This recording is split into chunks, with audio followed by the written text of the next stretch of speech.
Michael Chorkey. That was the Liverpool New Music.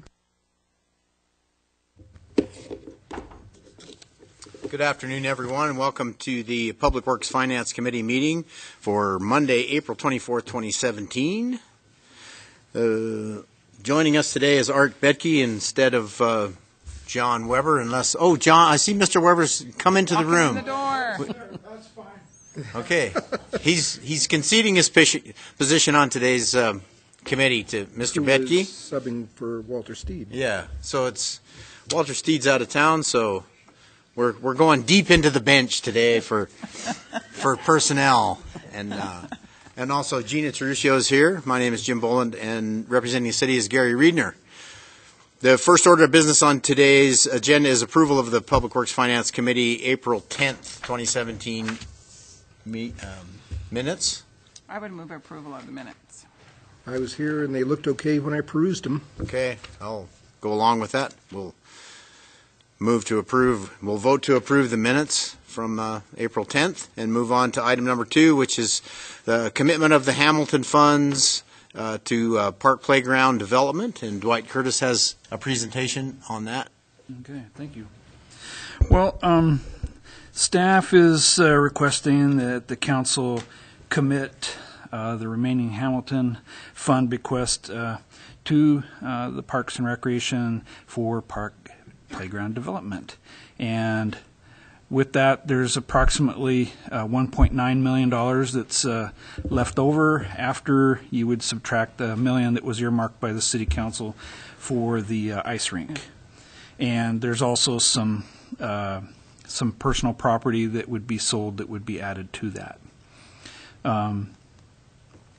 Right now, I mean, this is old news to you, but just to explain why we're asking for this. And, you know, we have all the undeveloped park properties, and, you know, park properties, to develop them costs a lot of money. And so there's no getting around it. I mean, we just don't have those kinds of funds available to just jump in and develop all of our properties. So sometime back, we decided to start attempting to phase in development of the properties so at least they're usable. And to do that, you need turf, you know, irrigation to water that, and typically a playground and a way to get to the playground. And at least at that point, you have a semi-functional park, and then people can start using them, and then we would fill in with the other amenities as funding would allow.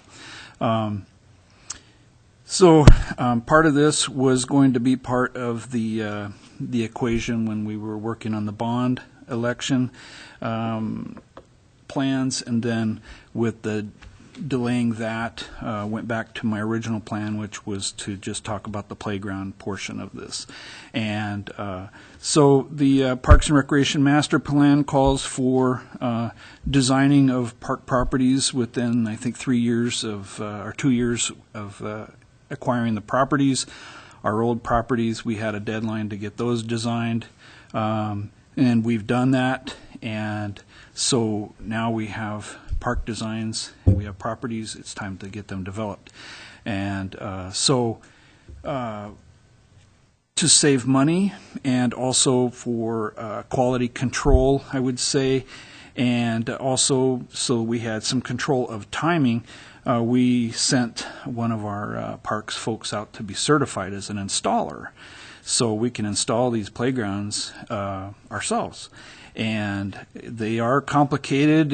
I mean, it's like a jigsaw puzzle, and there's also a huge warranty that comes with those. And if you're not certified to install those and something's not right, they don't back the warranty. So this way, it's under our control when and how we put these in and where, and we're not dependent on a installer, a company to do that for us and their schedules. So that's part of the plan, and like I mentioned, the other park amenities would come as funding would allow. We have a goal of 1/4 mile walkability between playgrounds in the city. And there are some places where that's just not feasible, but we've been trying to match that, and our park properties work well with that goal. The project's in line with the Hamilton requirements. There's not a lot of things that are more for youth than playgrounds, and it is recreation.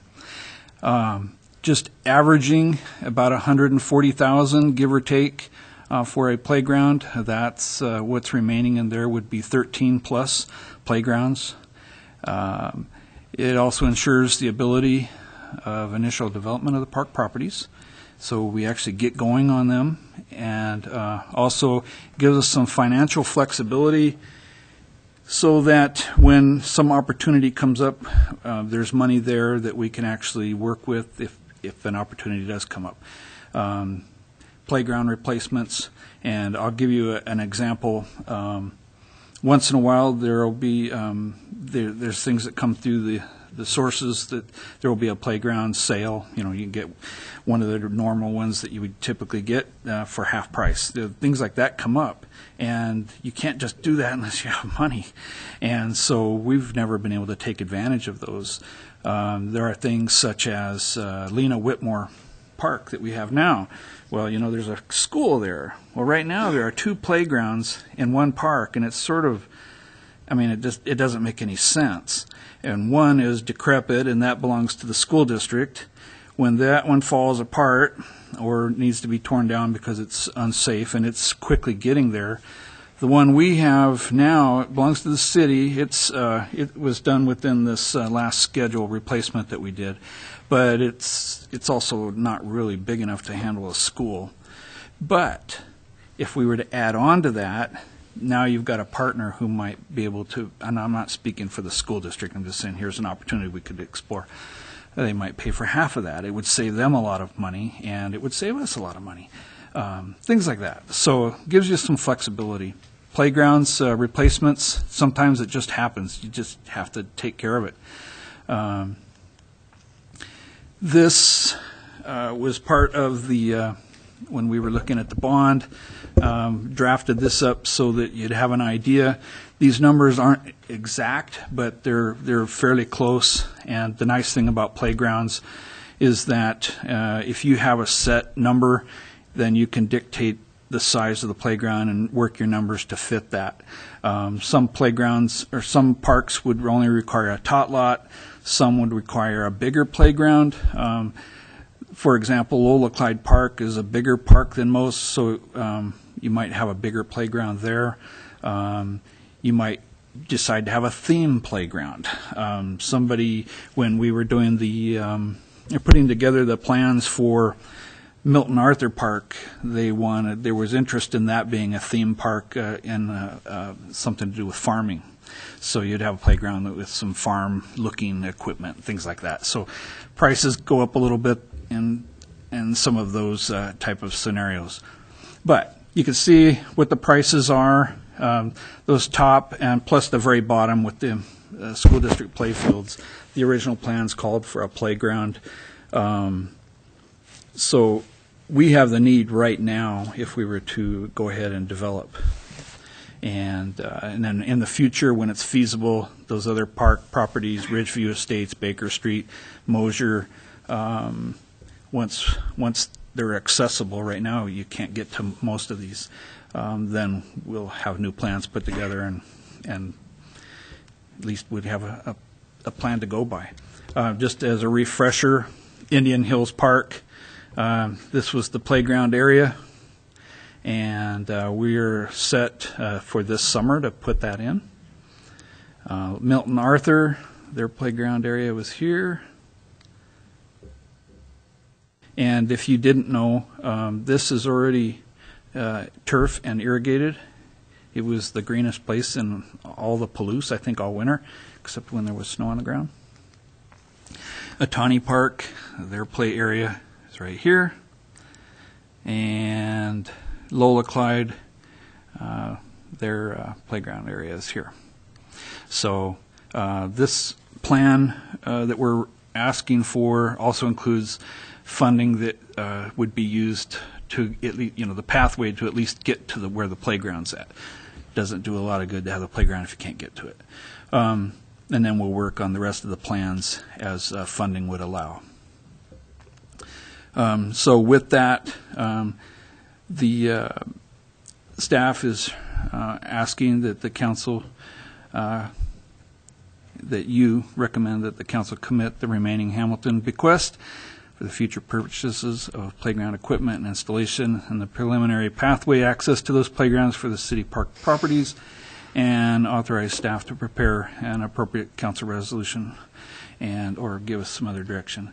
And I would also add to this that even if this money is earmarked, we still would follow all the normal budgetary processes. It's just instead of coming out of a general fund, you've got this fund here is where that money would come from. Mr. Reedner.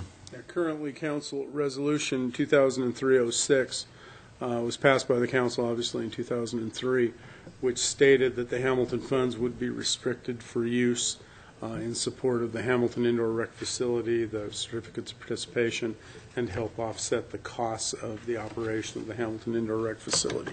Since that time, of course, with the economic downturn in 2009-2010, those certificates of participation were paid off, I believe, in 2011 because we were spending more on the interest that we were paying on certificates of participation than we were getting in return on the investment of the Hamilton funds. So we brought to council a proposal at that time to pay off the certificates of participation, which then drew the Hamilton fund down, I believe, about $3.1 million, if I recall, leaving a reduced balance. Of course, with interest rates being what they've been since that time, there's been not as much money to generate funding for the Hamilton Indoor Rec Facility operations, and we've been systematically replacing some of that with general fund monies. Council about 5 years ago took a portion of the foregone amount to help provide additional funding to help offset those costs, because when we took that around $3 million out to pay off the certificates of participation, it reduced that interest funding even more. So as these funds are used up, and we brought that up every time, whether it's the ice rink requesting monies for kids' recreation, or whether this, as funding comes out, those interest earnings are going down. So what would happen if the council likes the idea of earmarking these funds for park development for playgrounds only and pathways for access to those playgrounds, the original Hamilton will still dictates that it has to be used for the use and benefit of young children. So the HERC obviously fits for that. The ball fields fit for that. The ice rink, council found that fit for it.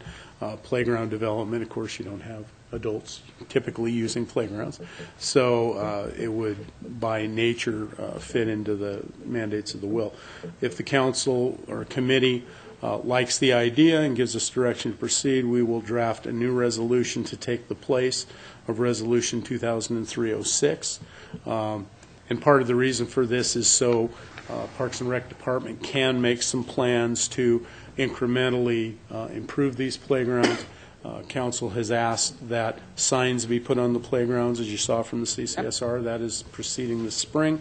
This will give Dwight's crew the ability to start planning those out and doing some of that incremental stuff in-house. So we believe that it will provide greater opportunity to take some of these undeveloped park properties, and rather than having to build up $1 million to build a park, we at least can get the public out there and start utilizing the parkland that we have.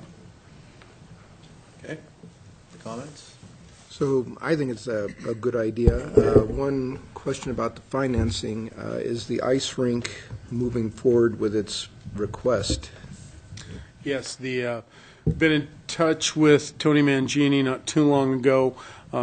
They have, one of the things that the council asked the ice rink folks to do was to get the agreement that they have for lease of the facility area with the county changed. I believe that that's been done. We have drafted a resolution when they're ready to come back. They were dealing with some of their internal workings. But we drafted a resolution. As soon as we get that information, we will have that back before you.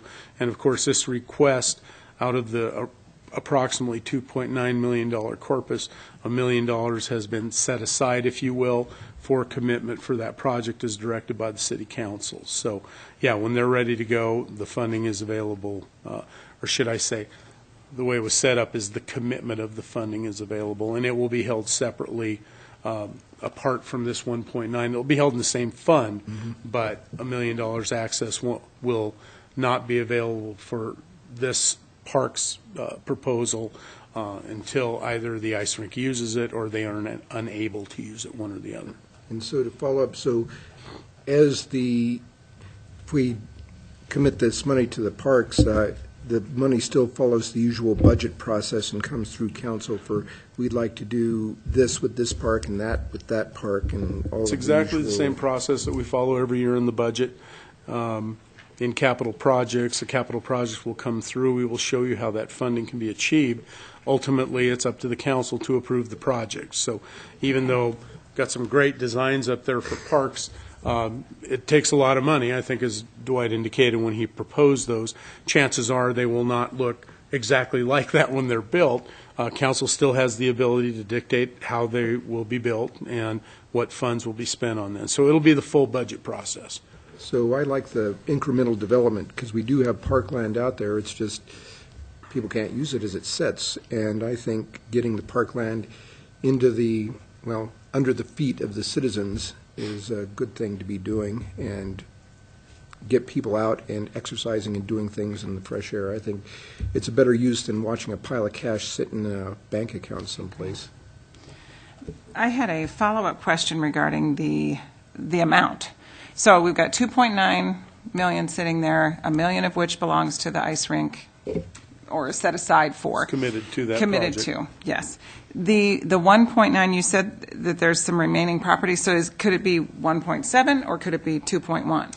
It could be, I'm not going to say what we have some personal property in the safety deposit box, some gold, some jewelry, some things that originally came from the Hamilton estate. I've talked to the mayor. This next fiscal year, we will work at getting that appraised and getting that sold so that we aren't, number one, paying safety deposit box rental on it. The original thought was to keep some of that as a commemoration of Mr. Hamilton's donation, but as it sits, it's still public funds that are sitting there and not being able to be used for the purpose which Mr. Hamilton donated it to the city. So the idea is to convert that to cash. So it could be another couple $100,000 at the most, I would think. But again, it's whatever the price that it can bring. Little piece. Okay, so I only saw about 1.2 million project-wise. So that balance then would stay, and then we would continue if we choose, which I think we should too. I agree. This is a great idea. That would just be part of the ongoing then. Drawn Okay. into the future. Sweet. We treat it as grant funds, same as we do grant funds, restricted funds. It would be held and it would be accessed for this purpose. And again, resolution as replacing Resolution 2003-06. Resolution is merely a statement of council policy. The council is not restricting itself. At any time, the council could change that resolution. It just gives us the ability going forward as we're developing budgets and Dwight's preparing his plans of improvement, that this is funding that would be available to him to request access to. And I like the idea of being able to take advantage of the half-price sales and things like that. It's better use of money than just paying 100% on something. I think it provides us some flexibility going into the future to get more bang for our buck, or the Hamilton buck, as the case may be. This goes on regular. A couple of things that I would comment on. Sure. We've looked at the list of the properties in the safety deposit boxes and looked through the list of that, and it seemed like it would be the value of those things was somewhere around $100,000 or less. So it's not adding another $1 million to this by any means. Not and at all. We should probably get that out in the open when we bring this to council. Yeah. Also, I think, with the current interest rate situation where we're not getting any return on this $1.9 million to speak of, anyway. We'll probably save a higher percentage by putting it to use by buying the equipment now as opposed to paying a higher price in the future. Because I'm sure Mr. Curtis, I was going to say Clark, might know how much these things advance every year, but probably more than 2 or 3% a year. So They certainly can. yeah. So I think we should put this on a regular agenda for the next city council meeting. And we'll With prepare the a coming resolution for resolution. your consideration. Thanks, Thank you. sir. Thank Okay, you. thank you, Dwight. Okay, moving on to item number 3 on today's agenda, the website vendor selection and contract. Jen Piffner's, or maybe Mr. Flowers is filling in on that. Actually, I will be introducing it, sir. Okay. As stated in the agenda in the CCSR, it has been staff's plan to bring a proposal to City Council for website redevelopment for several years. We've been looking, our current website was developed by the Information Systems Department. It's served us well, but times are moving and websites are becoming more intuitive and user-friendly. So we looked at a vendor several years ago called Civic Plus, which was one of the more popular ones, websites identified for municipal use. Their pricing at that time was $60,000 to $80,000, depending on the add-ons that you had on your website. So because that was a lot of money, and I believe we had $60,000 included in the budget to do that in this fiscal year. Jesse will talk a little bit about the RFP process or RFQ process that a staff group headed by Jen Piffner developed in order to go out. But the apparent, or should I say the group that came forward as having the best product is Civic Plus in the end analysis. The good thing about the product they have now is that instead of a big buy-in at the front, it is akin to a lease where they will develop your website for a cost of approximately $10,000 per year. You sign a 4-year agreement, of course, subject to the standard non-appropriation clause, and then at the end of that period of time, you can either choose to go forward at about the same amount of money, perhaps a little bit less, or you can choose not to go forward with them. So at any rate, it's less expensive, and it allows you to stay current during that contract period. So, Jesse? Yeah, we got together as a group and reviewed, I think we had about 12 responses to the RFP, several fairly good ones. As part of the shakeout, we kind of ended up with more or less the larger providers who focus on website hosting for local government. And as the end of part of that, we ended up seeing walkthrough and demos from several different vendors. We decided Civic Plus had the best package presentation. It looked like it was the easiest to use from an interface standpoint, and they were very quick at answering our questions and getting back to us when we did have questions to them, unlike a couple of the other vendors we talked to. As Gary said, the price point is significantly lower than what we had originally planned on, just with the changing of the industry. And we have the option after 4 years to either reduce our ongoing costs if we choose to, or have a web redesign. You know, much like Gary said before, trends change, desires change, and every 4 years would probably be a pretty good time to evaluate if we do need to redo our current site or not. And the entire committee basically all preferred the Civic Plus compared to the other finals we looked at. One of the things, if I may, one of the things that we've got at least one other program in the city right now that allows for user interface for complaints, potholes, that sort of thing, that has different aspects of moving those complaints to workflows, things like that. There are also several other programs we have in the city allowing for that consumer public interface. Civic Plus also has some potentials for doing that we might be able to use to help tie together, or they may in fact be more economically feasible than some that we have. So again, it provides us some options for staff and especially the Information Systems Department to be able to say, okay, this one works here, and allow us to kind of tie everything together. So we're pretty pleased with that option as well. Have all the other departments had a chance to review this and see how it meets their needs? Or There were representatives from a lot of the departments on the team, so their interests were brought forward during that process. Relative to the 60,000 that was budgeted in the beginning, what became of that? It's still in the budget, so it will not be. So maybe 10,000 would go to this and the rest would roll out to the, Unanticipated Yeah. fund balance carryover and then Yeah. into capital projects. gotcha. It says here under action that amount not to exceed 10,000 for initial development. How initial is initial development? The website. So it's not just, oh, we'll just sketch out initially, it's actually the website. Yes. So I'm getting hung up on initial selection. Initial means the first year of the 4-year term. Gotcha. And then for clarification, we can update the website at year 5, no additional cost, and then we get like a bonus for being a long-term customer, and it goes to $4,000 a year. No, that's if we do not, I believe, if we do not do the update for redesign, then we have a reduced operating cost. What they are doing is they're taking their development costs, amortizing it out over Okay. a 4-year period. Okay. And they will continue during that 4 years, continue to provide support and make adjustments along the way, as I understand. Nice. and the design that you've seen so far, how much different will it be from what we have now?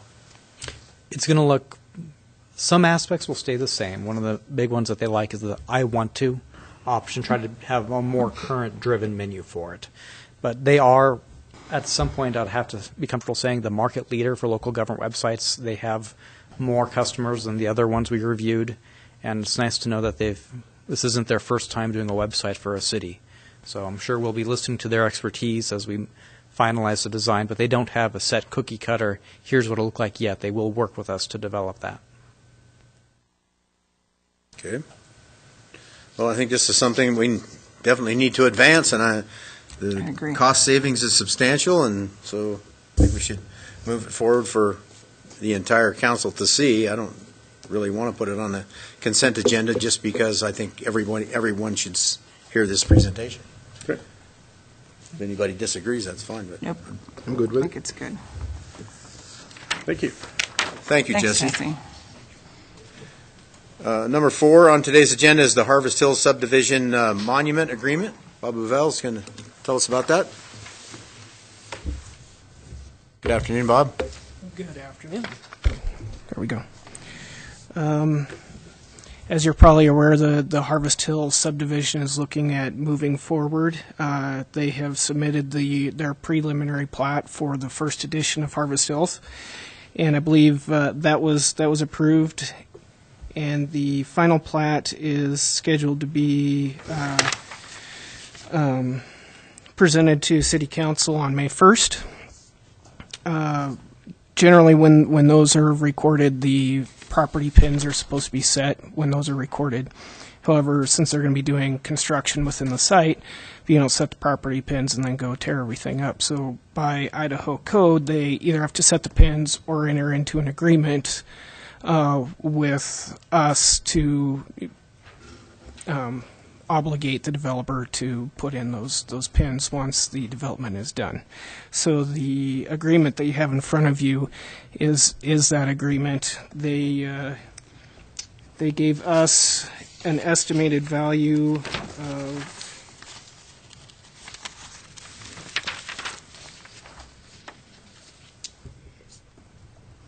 $2,625 to do the work. By our code, the security to do that work, should the developer fall through on doing that work, would be 120% of that value. So the development is laid out for them to supply a security of $3,150 to do that work. So we are recommending that we go ahead and enter into this agreement with the developer of Harvest Hills. I'm guessing that all of these coordinates are GPS recorded anyway, So it would be difficult for, just because there's not a physical pin, it'd still be easy to find that spot again, right? Well, for a surveyor, it may be, but the other aspect of it is that once those pins are set, it's illegal to remove those, and so that also kind of creates a problem with setting them early and then coming back and getting them done. So that as far as, well, I mean, the surveyor would potentially be able to come in and set them with GPS, yes, but Well, it would just seem like, in the event of any dispute about, if the pins aren't set and there's any dispute about where a corner is, you should be able to find it, even though there's not a physical pin from the GPS coordinate. I'm not entirely sure that GPS is used very often to set property pins. I don't know if the accuracy is quite good enough for that yet. That's what I'm getting at. I would have to defer maybe to somebody who sets property pins more often to tell whether or not those are done by GPS. In the past, those are generally set using more conventional methods, I think. And I think this is something that we've seen come by before. It's a relatively routine matter, Yeah. where the pins are set after all the moving of dirt is got done and things like that. So I think it's just something to move forward. Yeah, as it's a part of standardized routine. process. Yeah, I see no problem with it at all. I don't see why this can't be a consent agenda item.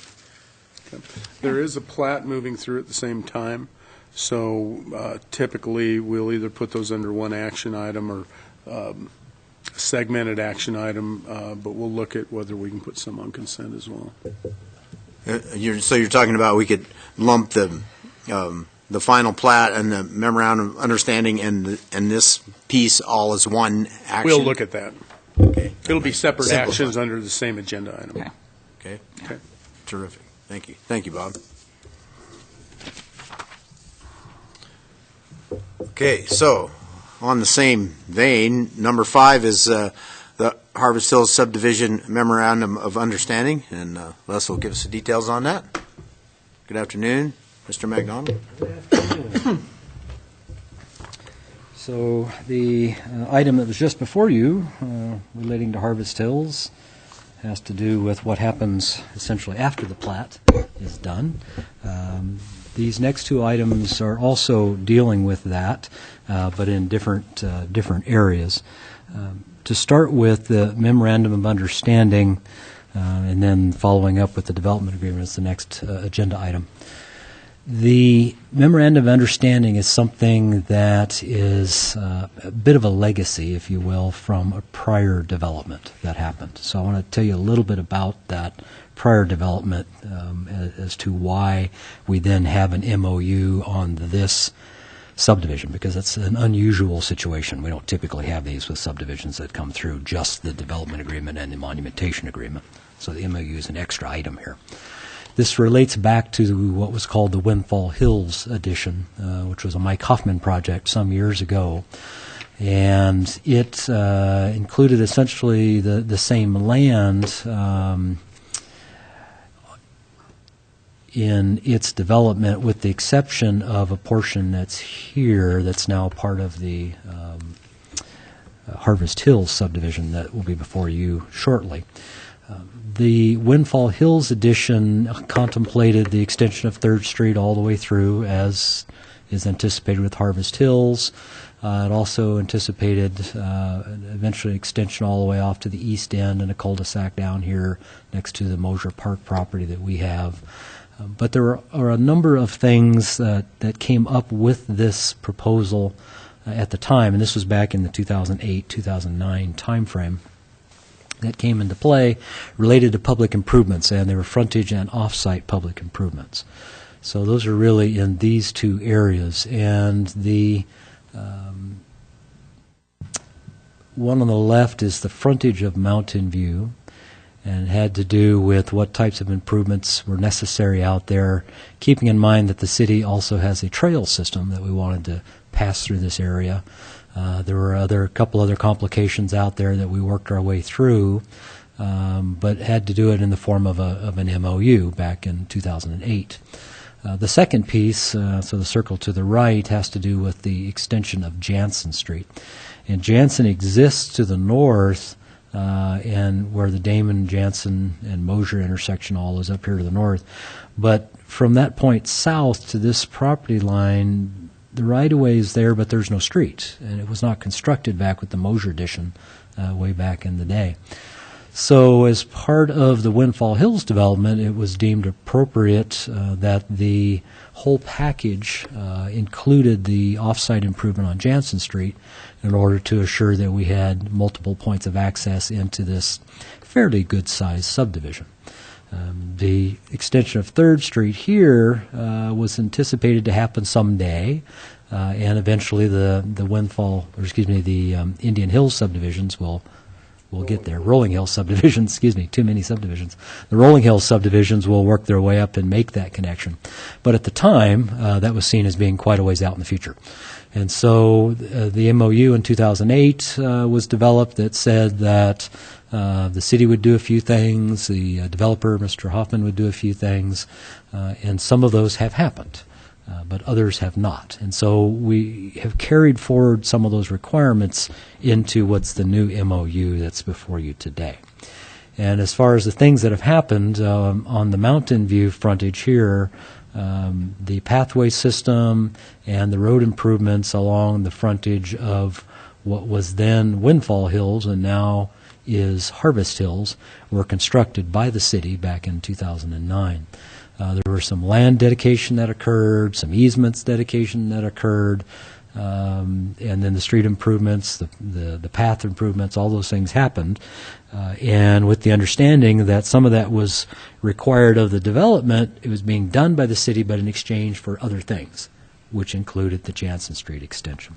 So, like I say, there were a couple of MOUs, there were a lot of different components that were moving here, but there really are down to 2 pieces that are left, and that's what's now carried forward in the current MOU.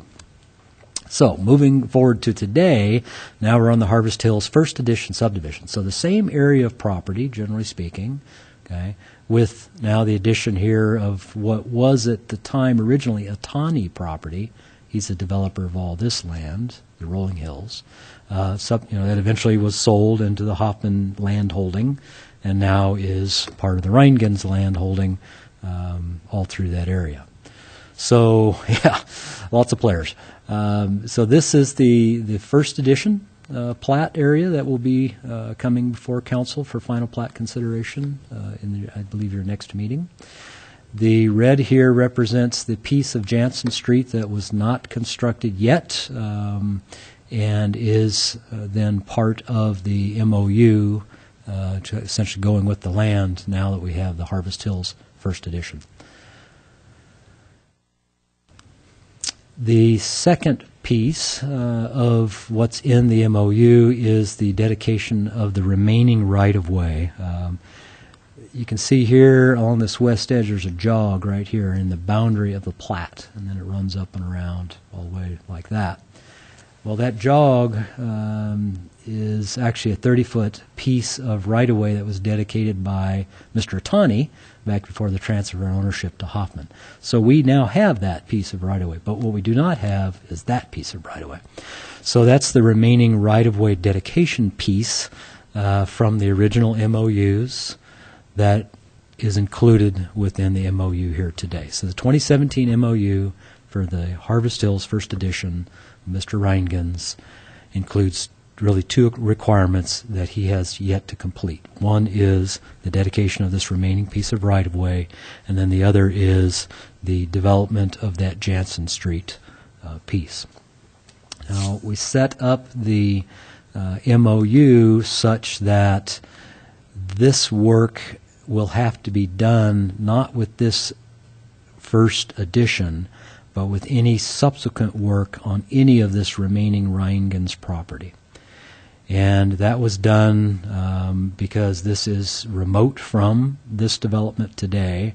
There's a lot of grading involved here, and it's going to take quite a bit of work to make this happen.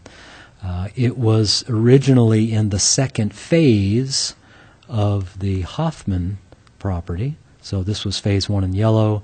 The second phase was here in green for Windfall Hills. And so the original MOU said, well, you have to make this connection when you're doing this second phase or no later than whenever this intersection of 3rd and Jansen is constructed, as part of the development process. So we felt it was appropriate to essentially kind of replicate that process that allows essentially a first phase to happen in the form of now Harvest Hills First Edition, and then the Jansen portion to happen with any further development of that property. That's the remaining property to the east. So that's the way the MOU is set out today. It has a lot of history in the whereases. There's a lot of information there to try to capture a little bit of this history so folks at least understand that there were some commitments from previous MOUs that are being carried forward, thus the requirement for the developer to do these things in the current MOU with this development. Okay. Any questions at this point on the MOU? This property's kind of gone up and down and back and forth a fair bit. So if the progress stalls out again, do the MOUs still pertain in sort of the same fashion we're working with here, that it would come up again as part of any future development should this development not proceed according to plan? Right. The way the MOUs are written, the requirements of the agreement run with the land. Any heirs, assigns, benefactors of this piece of property would be subject to the requirements of those agreements. And so that's what's in the previous 2 MOUs. That's what's also in the current one. So I thought the previous 2 MOUs addressed the issues well. Some of the stuff's been done, and these were still just batting cleanup to finish it up. So.